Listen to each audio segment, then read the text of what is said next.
السلام علیکم ملګرو. د پاکستان آرمی ډي جی آی ایس پی آر هم د انډیا جنگ حواله سره یو ډیر اهم سټیټمنټ جاری کړی دی. تاسو ته معلومه وي چې انډیا بار بار د جنگ ناری وخی انډیا بار بار د پاکستان باندې د حمله دمکیان هم ورکي. کما واقعیا چې په مقبوضه کشمیر کې شوی و دا غي الزام په پاکستان باندې لګي، چونکه د پاکستان چې کم وزیر اعظم د شهباز شریف د طرف ولدا سټیټمنټ هم جاری شو چې تاسو دغه حمله 96 نو کوي کچره پاکستان پکې ملوث سي نو بیا موږ د تاسو هر قسم جرم ته تیار یو. خو دای چان بین نه کوي او څومره هم سورسز چې کوم دی غوي وای چې دا حمله په مقبوضه کشمیر کې د انډیا آرمی په خپل کړی دا پاکستان سره جنگ شروع کولو د پاره. اوس ډي جی آی ایس پی آر د حواله سره سب بیان جاری کړي، پاغه باندې تفصیلا خبره کو. بیا چې کوم د مقبوضه کشمیر مسله چې کوم راغله د پکم باندې چې د پاکستان او د انډیا کلیش شروع شوی دی، په دې باندې هم د ویډیو اینڈ کې سلیکټ ډیر ډسکشن کو. ډي جی آی ایس پی آر د پاکستان ډي جی آی ایس پی آر انډیا ته قرار جواب انډیا ته ویلي دی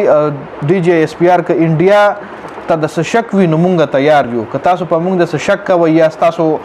د جنگ شک وی یا تاسو د جنگ ارادي وی نو مونږ تاسو له هر سره تیار یو. اوس کچره جنگ شروع شو نو دا بیا دنیا چې کومه دا غبه هلاکو خان او هټلر هیر کړي او د انډیا او د پاکستان د جنگ مثالونه بور کوي. مونږ به انډیا आवाज همیشه د پاره بنګړو او د دلی په کلو باندې به مونږه د دلی لال کله چې کومه دا پاغه باندې مونږ د پاکستان جنډا لهراو ان شاء الله. دا د ډي جی ایس پی آر د طرفه داسې قسم سټیټمنټ جاری شوی دی ځکه انډیا چې څومره هم میډیا د یا دغه چې کم آرمی ده دغه د طرفه بار بار پاکستان ته هم دغه جنگ دمکیانه ملاویږي چې مونږه جنگ کوو مونږ حمله کوو او به بند کړي وي چې به پر اپریخ چې کله او به بند کړي نو د پاکستان چې کم پرایم منسٹر د پاکستان حکومت په خپل ایر سپیس باندې د انډیا جازونه بند کړل. لکه پاکستان چې څومره سرزمین دی د پاسه چې څومره اسمان دی د پاکستان د ځمکې د پاسه اسمان چې کم دی په دې باندې د انډیا جهاز بند کو. نو انډیا ک شارجې نه دوبۍ نمراتلو نو به یو ډیر غټ لانګ روټ باندې تل انډیا لا پاکستان هغه چې کم ایر سپیس او ایر لار و د هوایي لار و هغه بند کا. نو ډیر غټ نقصان هغه ته ملاوي دو چې او به بیا خپل را پرېخي په پاکستان چې کم او به بند شوی د پاکستان چې کم ډیمونه دي درې څنګه یو ویډیو کې تاسو سره ما کلیر کړی هم و چې د پاکستان او د انډیا په دغه ډیمونو باندې په 1960 کې جګړه و چې بیا ول ورډ بانک دغه فیصلو کا درې چې کم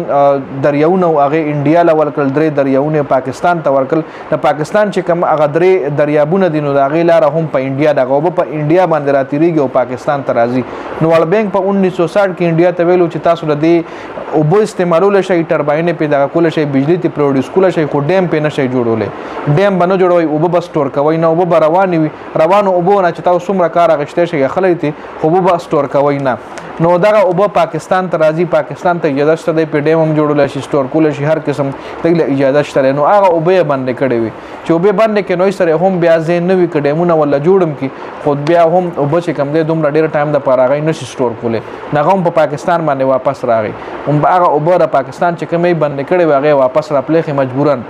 او بل پاکستان چې کم دغه ایر سپیس د هوایي لارې بند کې نو هغه هم انډیا ته ډیر غټ نقصان ورکو. نو په دې وجه باندې انډیا کچري جنگ کوي نو پاکستان ورته تیار دی. پاکستان د ډي جی آی ایس پی آر د طرفه ولدا سټیټمنټ جاری شوی که تاسو کلیرنس غواړئ او مونږ تیار یو، که تاسو انویسټیګیشن کوئ او مونږ تیار یو، که تاسو جنگ کوئ حمله کوئ نو مونږ تیار یو. دا اپډیټس په دې ویډیو کې د ویډیو کتلو زیاته مننه. والسلام.